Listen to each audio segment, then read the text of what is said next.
ಮದುವೆಯ ಸಂಭ್ರಮ ಮುಗಿದು ಅದ್ವೈತ್ ಮತ್ತು ಧನ್ಯಾಳ ಸುಂದರ ಮಿಲನವು ಆದ ಮೇಲೆ ಮನೆಯಲ್ಲಿ ಒಂದು ರೀತಿಯ ನೆಮ್ಮದಿ ನೆಲೆಸಿತ್ತು.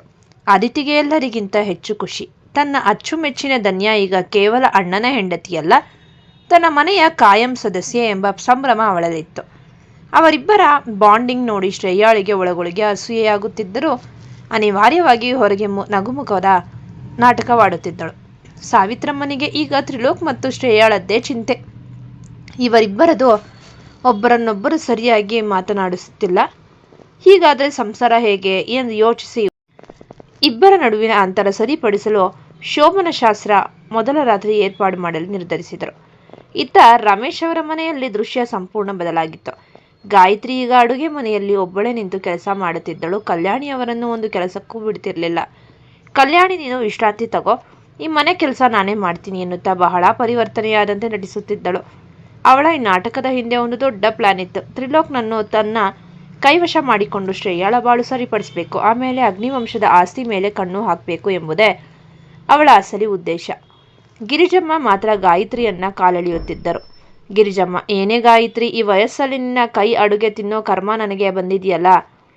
ಆ ಧನ್ಯಾ ಮತ್ತು ಕಲ್ಯಾಣಿ ಅಡುಗೆ ರುಚಿಯೇ ಬೇರೆ. ನೀನು ಎಷ್ಟೇ ಮಸೆದರೂ ಆ ರುಚಿ ಬರಲ್ಲ.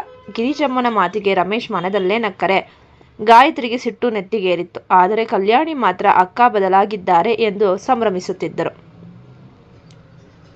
ಗಾಯತ್ರಿ ಎಲ್ಲ ವಿಷಯಗಳನ್ನು ಹೇಳಲು ತನ್ನ ಮಗ ರವಿಗೆ ಪದೇ ಪದೇ ಫೋನ್ ಮಾಡುತ್ತಿದ್ದಳು.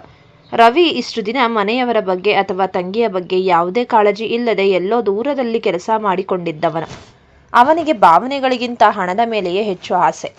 ಗಾಯತ್ರಿ ವಿಷಯ ತಿಳಿಸಿದಾಗ ಧನ್ಯಾ ಮತ್ತು ಶ್ರೇಯಾ ಇಬ್ಬರು ಅಗ್ನಿವಂಶದಂತಹ ದೊಡ್ಡ ಮನೆಗೆ ಸೊಸೆಯಾಗಿ ಹೋಗಿದ್ದಾರೆ ಎಂದು ತಿಳಿದ ರವಿಯ ಕಣ್ಣುಗಳು ಮಿಂಚಿದವು.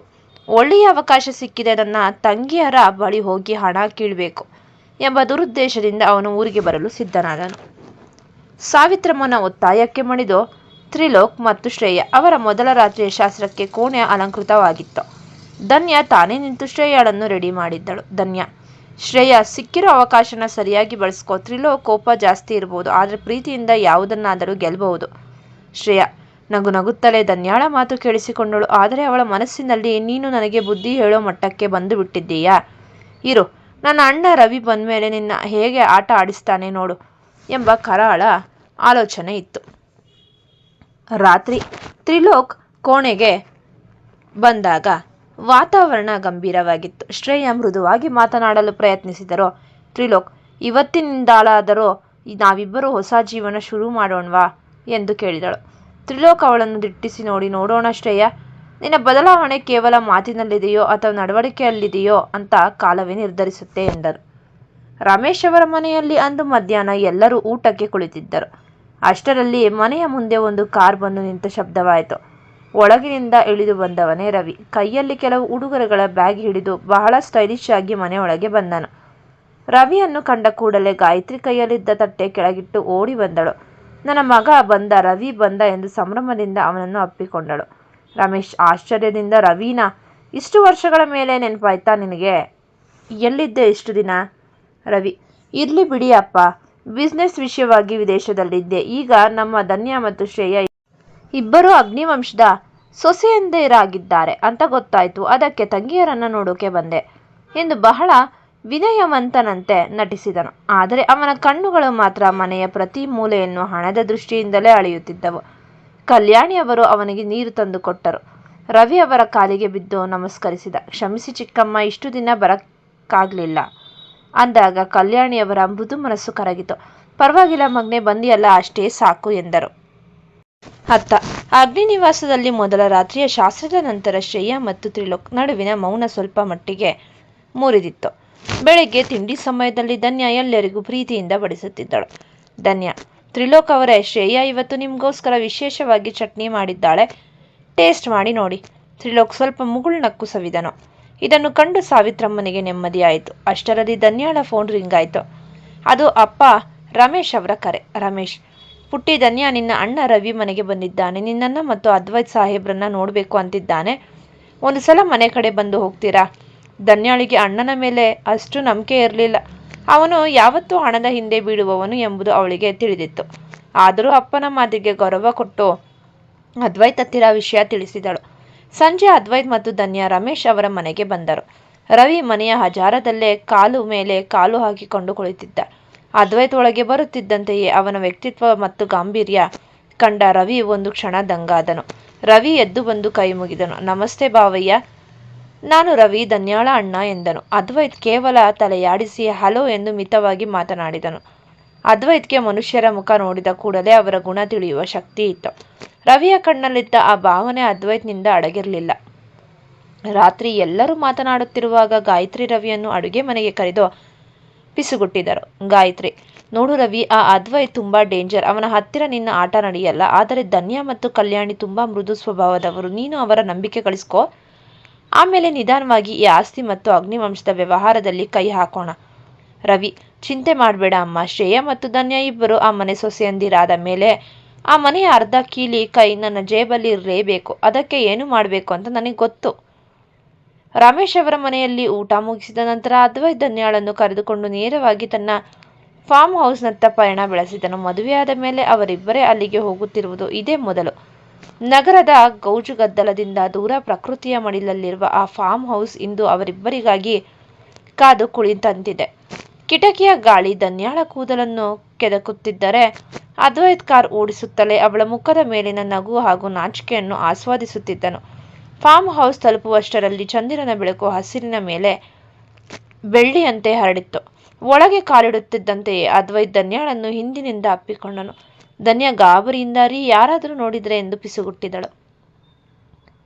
ಅದ್ವೈತ್ ಅವಳ ಕುತ್ತಿಗೆಯ ಹತ್ತಿರ ಮುಖವನ್ನೊತ್ತಿ, ಇಲ್ಲಿ ನಮ್ಮನ್ನು ಕಾಡುವವರು ಯಾರೂ ಇಲ್ಲ ಧನ್ಯ. ಇವತ್ತು ನೀನು ಕೇವಲ ನನ್ನವಳು ಎಂದನು. ಅವನ ಉಸಿರಾಟದ ಬಿಸಿಗೆ ಧನ್ಯಾಳ ಮೈ ರೋಮಾಂಚನಗೊಂಡಿತು. ಅವನು ಅವಳನ್ನು ಎತ್ತಿಕೊಂಡು ಹೋಗಿ ದೊಡ್ಡದಾದ ಸೋಫಾ ಮೇಲೆ ಕುಳ್ಳಿರಿಸಿದನು.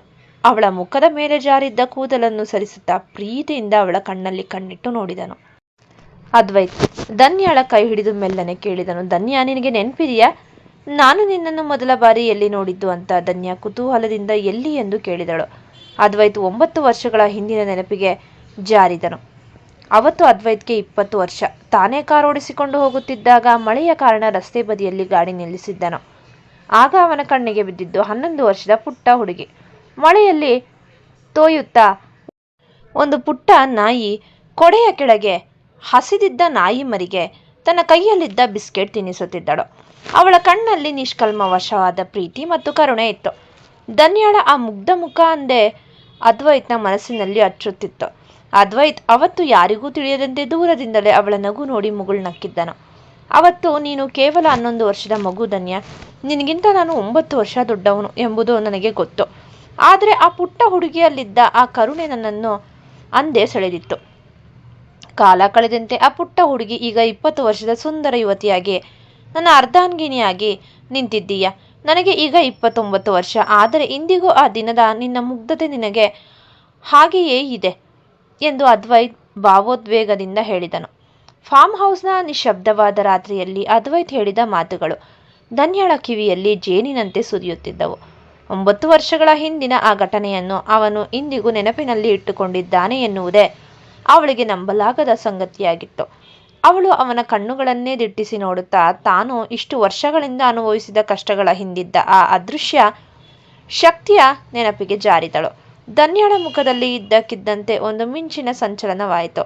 ಅವಳು ಕುಳಿತಿದ್ದವಳು ಚಂಗನೆ ಎದ್ದು ನಿಂತು ಅದ್ವೈತ್ನ ಕೈಗಳನ್ನು ತನ್ನ ಕೈಯಲ್ಲಿ ಹಿಡಿದುಕೊಳ್ಳುತ್ತಾ ಅತ್ಯಂತ ಕುತೂಹಲ ಮತ್ತು ಆಶ್ಚರ್ಯದಿಂದ ಕೇಳಿದಳು, ಧನ್ಯ, ಅದ್ವೈತ್, ಹಾಗಾದ್ರೆ ನಿಮ್ಗೆ ನಾನು ಅವಾಗಿನಿಂದಲೂ ಗೊತ್ತಾ?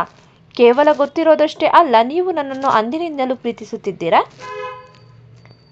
ಅಂದ್ರೆ ನನ್ನ ಪ್ರತಿ ಹೆಜ್ಜೆಯಲ್ಲೂ ನನ್ನ ಪ್ರತಿ ನೋವಿನಲ್ಲೂ ನನಗೆ ತಿಳಿಯದಂತೆ ಯಾರೋ ಒಬ್ಬರು ಬೆನ್ನೆಲುಬಾಗಿ ನಿಂತಿದ್ದಾರೆ ಅನ್ನೋ ಭಾವನೆ ನನಗಿತ್ತು. ಅದು ನೀವೇನಾ? ಅದ್ವೈತ್ ಮುಗುಳ್ನಗುತ್ತಾ ಅವಳನ್ನು ನೋಡುತ್ತಿದ್ದ. ಧನ್ಯಾಳ ಎಕ್ಸೈಟ್ಮೆಂಟ್ ಇನ್ನೂ ಜಾಸ್ತಿ ಆಯಿತು. ಅವಳ ಮೆದುಳಿನಲ್ಲಿ ಹಳೆಯ ನೆನಪುಗಳು ಸರಣಿಯೇ ಓಡಲು ಶುರುವಾಯಿತು. ಧನ್ಯ, ನನಗೆ ಈಗ ನೆನಪಾಗ್ತಿದೆ. ನನಗೆ 15 ವರ್ಷ ಇದ್ದಾಗ ಇಂಟರ್ ಸ್ಕೂಲ್ ಕಾಂಪಿಟೇಷನ್ ಮುಗಿಸಿ ಬರುವಾಗ ಕೆಲವು ಕಿಡಿಗೇಡಿಗಳು ನನ್ನನ್ನು ಕಾಡಿಸಿದ್ದರು. ಅಂದು ನಾನು ತುಂಬ ಅಪಾಯದಲ್ಲಿದ್ದೆ. ಪ್ರಾಣವೇ ಹೋಗುತ್ತೇನೋ ಅನ್ನುವಷ್ಟು ಹೆದರಿದ್ದೆ. ಅವತ್ತು ಕಪ್ಪು ಬಟ್ಟೆ ಹಾಕಿದ್ದ ಒಬ್ಬ ಹುಡುಗ ಮಿಂಚಿನಂತೆ ಬಂದು ಅವರೆಲ್ಲರಿಗೂ ಬುದ್ಧಿ ಕಲಿಸಿ ನನ್ನನ್ನು ಕಾಪಾಡಿದ್ದ. ಆದರೆ ನಾನು ಕಣ್ಣೀರು ಒರೆಸಿಕೊಂಡು ನೋಡುವಷ್ಟರಲ್ಲಿ ಅವನು ಮಾಯ ಆಗಿದ್ದ. ಆ ರಕ್ಷಕ ನೀವೇನಾ ಅದ್ವೈತ್? ಪ್ಲೀಸ್ ಹೇಳಿ, ಅವತ್ತು ನನ್ನನ್ನು ಕಾಪಾಡಿದ್ದು ನೀವೇನಾ? ಅದ್ವೈತ್ ನಿಧಾನವಾಗಿ ಎದ್ದು ಬಂದು ಅವಳ ಹತ್ತಿರ ನಿಂತನು. ಅವಳ ತಲೆಯನ್ನು ತನ್ನ ಎದೆಗೆ ಒರಗಿಸಿಕೊಂಡು ಅತ್ಯಂತ ಮೃದುವಾಗಿ ಉತ್ತರಿಸಿದನು. ಅದ್ವೈತ್: ಹೌದು ಧನ್ಯ, ಆವತ್ತು ಮಾತ್ರವಲ್ಲ, ನಿನ್ನ ಜೀವನದ ಪ್ರತಿ ತಿರುವಿನಲ್ಲೂ ನಾನು ನಿನ್ನ ಮೇಲೆ ಒಂದು ಕಣ್ಣಿಟ್ಟಿದ್ದೆ. ನಿನಗೆ 11 ವರ್ಷ ಇದ್ದಾಗ ಕಂಡ ಆ ಮುಗ್ಧತೆ ಬೆಳೆದು ದೊಡ್ಡದಾಗುವವರೆಗೂ ಯಾವುದೋ ಒಂದು ಕಳಂಕ ತಟ್ಟಬಾರ್ದು ಅನ್ನೋದು ನನ್ನ ಹಠವಾಗಿತ್ತು. ನಿನ್ಗಿಂತ ನಾನು 9 ವರ್ಷ ದೊಡ್ಡವನಾಗಿದ್ದ ಕಾರಣ ನಾನು ನಿನ್ನ ಎದುರಿಗೆ ಬಂದು ಪ್ರೀತಿ ಹೇಳಿಕೊಳ್ಳುವ ಸಮಯ ಅದಾಗಿರಲಿಲ್ಲ. ನೀನು ನಿನ್ನ ಕಾಲ ಮೇಲೆ ನೀನು ನಿಲ್ಲುವವರೆಗೂ, ನೀನು ಪ್ರಬುದ್ಧಳಾಗುವವರೆಗೂ ನಿನಗೆ ತಿಳಿಯದಂತೆ ನಿನ್ನನ್ನು ಕಾಯುವ ನೆರಳು ನಾನಾಗಿದ್ದೆ. ಧನ್ಯಾಳ ಕಣ್ಣುಗಳಿಂದ ಆನಂದ ಬಾಷ್ಪ ಉದುರಿದವು. ಅವಳಿಗೆ ಮಾತುಗಳೇ ಹೊರಡುತ್ತಿರಲಿಲ್ಲ. ತಾನು ಯಾರಿಗೂ ಬೇಡವಾದವಳು, ಒಂಟಿ ಎಂದು ಭಾವಿಸಿದ್ದ ಕ್ಷಣಗಳಲ್ಲೇ ಅಗ್ನಿವಂಶದ ಈ ಅಧಿಪತಿ ಅವಳ ರಕ್ಷಕನಾಗಿ ನಿಂತಿದ್ದ ಎನ್ನುವ ಸತ್ಯ ಅವಳನ್ನು ಭಾವುಕಳನ್ನಾಗಿಸಿತ್ತು. ಧನ್ಯ: ನಾನು ಅನಾಥೆ ಅಂದುಕೊಂಡಿದ್ದೆ ಅದ್ವೈತ್, ಆದರೆ ನನಗಿಂತ ಮುಂಚೆಯೇ ನಾನಾಗಿ ಒಬ್ಬರು ಪ್ರಾಣ ಕೊಡಲು ಸಿದ್ಧರಾಗಿದ್ದಾರೆ ಅಂತ ಇವತ್ತು ತಿಳಿಯಿತು. ನನ್ನ ಪ್ರತಿಯೊಂದು ಕಷ್ಟದಲ್ಲೂ ಬ್ಯಾಕ್ ಬೋನ್ ಆಗಿ ನಿಂತು ನನಗೆ ಧೈರ್ಯ ತುಂಬಿದ ಆ ಅದೃಶ್ಯ ದೇವರು ನೀವೇ ಅನ್ನೋದು ನನ್ನ ಜನ್ಮದ ಪುಣ್ಯ. ಅದ್ವೈತ್ ಅವಳ ಕಣ್ಣೀರು ಒರೆಸಿ: ಇನ್ಮೇಲೆ ನಾನು ನಿನ್ನ ಹಿಂದಿರೋ ನೆರಳಲ್ಲ ಧನ್ಯ, ನಿನ್ನ ಜೊತೆಗಿರುವ ಉಸಿರು. ಆ 9 ವರ್ಷಗಳ ಕಾಯುವಿಕೆಗೆ ಇವತ್ತು ನೀನು ನನ್ನ ಮಡದಿಯಾಗಿ ಸಿಕ್ಕಿರೋದೇ ಅತಿ ದೊಡ್ಡ ಉಡುಗೊರೆ ಎಂದು ಹೇಳಿ ಅವಳನ್ನು ಗಟ್ಟಿಯಾಗಿ ಅಪ್ಪಿಕೊಂಡನು. ಹೊರಗೆ ಚಂದಿರ ಸಾಕ್ಷಿಯಾಗಿದ್ದ. ಗಾಳಿ ಹಿತವಾಗಿ ಬೀಸುತ್ತಿತ್ತು ಮತ್ತು ಫಾರ್ಮ್ ಹೌಸ್ನ ಆ ಕೋಣೆಯಲ್ಲಿ ಕೇವಲ ಇಬ್ಬರು ಪರಿಶುದ್ಧ ಪ್ರೇಮಿಗಳ ಹೃದಯದ ಬಡಿತ ಮಾತ್ರ ಕೇಳಿಸುತ್ತಿತ್ತು. ಧನ್ಯ ಇವತ್ತು ನಿಜವಾದ ನೆಮ್ಮದಿಯಿಂದ ಕಣ್ಣು ಮುಚ್ಚಿದ್ದಳು. ಯಾಕೆಂದ್ರೆ ಅವಳ ರಾಜ್ಕುಮಾರ ಅವಳನ್ನು ಹುಡುಕಿಕೊಂಡು ಬಂದಿದ್ದಲ್ಲ, ಅವಳನ್ನು ಮೊದಲಿನಿಂದಲೂ ಕಾಯುತ್ತಿದ್ದ ಎಂಬ ಸತ್ಯ ಅವಳಿಗೆ ತಿಳಿದಿತ್ತು. ಫಾರ್ಮ್ ಹೌಸ್ನಲ್ಲಿ ಕಳೆದ ಆ ಅದ್ಭುತ ರಾತ್ರಿಯ ನಂತರ ಮರುದಿನ ಮುಂಜಾನೆ ಹಕ್ಕಿಗಳ ಚಿಲಿಪಿಲಿ ಸದ್ದಿನೊಂದಿಗೆ ಶುರುವಾಯಿತು. ಸೂರ್ಯನ ಎಳೆ ಬಿಸಿಲು ಕಿಟಕಿಯ ಮೂಲಕ ಒಳಗೆ ಇಣುಕಿ ಧನ್ಯಾಳ ಮುಖವನ್ನು ಮುತ್ತಿಡುತ್ತಿತ್ತು. ಕಣ್ಣು ಬಿಟ್ಟ ಧನ್ಯಾಗೆ ತಾನು ಅದ್ವೈತ್ನ ತೋಳುಗಳಲ್ಲಿದ್ದೇನೆ ಎಂಬ ಅರಿವಾಗಿ ಮುಖದಲ್ಲಿ ನಾಚಿಕೆಯ ನಗು ಅರಳಿತು. ಅದ್ವೈತ್ ಈಗಾಗಲೇ ಎಚ್ಚರಗೊಂಡು ಅವಳನ್ನೇ ಪ್ರೀತಿಯಿಂದ ನೋಡುತ್ತಿದ್ದನು. ಶುಭೋದಯ ಧನ್ಯ, ಇವತ್ತು ನಿನ್ನ ಜೀವನದ ಹೊಸ ಅಧ್ಯಾಯ ಶುರುವಾಗ್ತಿದೆ ಅಲ್ವಾ ಎಂದನು ಅದ್ವೈತ್. ಧನ್ಯ ಅಚ್ಚರಿಯಿಂದ: ಹೌದು ಅದ್ವೈತ್, ಇವತ್ತಿನಿಂದ ಕಾಲೇಜಿನ 4th ಸೆಮಿಸ್ಟರ್ ಶುರು. ಆದರೆ ನಿಮಗೆ ಹೇಗೆ ಗೊತ್ತು ಎಂದು ಕೇಳಿದಳು. ಅದ್ವೈತ್ ನಗುತ್ತಾ: ನಿನ್ನ ಬಗ್ಗೆ ನನಗೆ ತಿಳಿಯದ ವಿಷಯ ಯಾವುದಿದೆ ಹೇಳು. ನೀನು ಓದಿ ದೊಡ್ಡ ಆಫೀಸರ್ ಆಗಬೇಕು ಅನ್ನೋದು ನಿನ್ನ ಕನಸು ಮಾತ್ರವಲ್ಲ, ಅದು ನನ್ನ ಆಸೆ ಕೂಡ. ಅದಕ್ಕೆ ಇವತ್ತು ನಿನ್ನನ್ನು ನಾನೇ ಕಾಲೇಜಿಗೆ ಡ್ರಾಪ್ ಮಾಡ್ತೀನಿ ಎಂದನು. ಫಾರ್ಮ್ ಹೌಸ್ನ ಅಂಗಳದಲ್ಲಿ ಬೆಳೆದಿದ್ದ ತಾಜಾ ಹೂಗಳನ್ನು ಕಿತ್ತು ತಂದು ಅದ್ವೈತ್ ಧನ್ಯಾಳಿಗೆ ನೀಡಿದನು. ಆ ಸುಂದರ ಮುಂಜಾನೆಯ ಕಾಫಿಯನ್ನು ಇಬ್ಬರು ಪ್ರಕೃತಿಯ ಮಡಿಲಲ್ಲಿ ಕುಳಿತು ಸವಿದರು. ಧನ್ಯ ಕಾಲೇಜಿಗೆ ಹೋಗಲು ಉತ್ಸಾಹದಿಂದ ಸಿದ್ಧಳಾದಳು. ಮದುವೆಯ ನಂತರ ಮೊದಲ ಬಾರಿಗೆ ಕಾಲೇಜಿಗೆ ಹೆಜ್ಜೆ ಇಡುತ್ತಿರುವುದು ಅವಳಿಗೆ ಸ್ವಲ್ಪ ಸಂಕೋಚ ತಂದಿದ್ದರೂ ಅದ್ವೈತ್ನ ಬೆಂಬಲ ಅವಳಿಗೆ ಆನೆ ಬಲ ತಂದಿತ್ತು. ಅದ್ವೈತ್ ತನ್ನ ಲಕ್ಸುರಿ ಕಾರ್ನಲ್ಲಿ ಧನ್ಯಾಳನ್ನು ಕಾಲೇಜಿನ ಗೇಟ್ವರೆಗೂ ಕರೆದುಕೊಂಡು ಬಂದನು. ಗೇಟ್ ಹತ್ತಿರ ಕಾರು ನಿಂತಾಗ ಕಾಲೇಜಿನ ಎಲ್ಲ ಹುಡುಗ ಹುಡುಗಿಯರು ಕಣ್ಣು ಆ ಕಡೆ ತಿರುಗಿತು. ಧನ್ಯ ಕಾರಿನಿಂದ ಇಳಿದಾಗ ಅದ್ವೈತ್ ಗಾಡಿಯಿಂದ ಇಳಿದು ಅವಳ ಹತ್ತಿರ ಬಂದು ಅವಳ ಬ್ಯಾಗ್ ನೀಡಿದನು.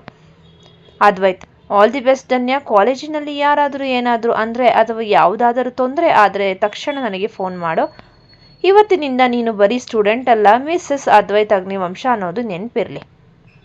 ಧನ್ಯ ನಗುತ್ತಾ ತಲೆಯಾಡಿಸಿ ಒಳಗೆ ನಡೆದಳು. ಅವಳ ಗೆಳತಿಯರೆಲ್ಲ ಓಡಿ ಬಂದು ಅವಳನ್ನು ಸುತ್ತುವರೆದರು. ಏಯ್ ಧನ್ಯ, ನಿನ್ನ ಮದುವೆ ಇಷ್ಟು ಗ್ರ್ಯಾಂಡ್ ಆಗಿ ಆಯ್ತಾ? ನಿನ್ನ ಹಸ್ಬೆಂಡ್ ಸಖತ್ ಹ್ಯಾಂಡ್ಸಮ್ ಆಗಿದ್ದಾರೆ ಎಂದು ರೇಗಿಸಲು ಶುರು ಮಾಡಿದ್ರು. ಆದರೆ ಅಲ್ಲಿಯೇ ದೂರದಲ್ಲಿ ನಿಂತಿದ್ದ ರವಿ ಇದೆಲ್ಲವನ್ನು ಗಮನಿಸುತ್ತಿದ್ದನು.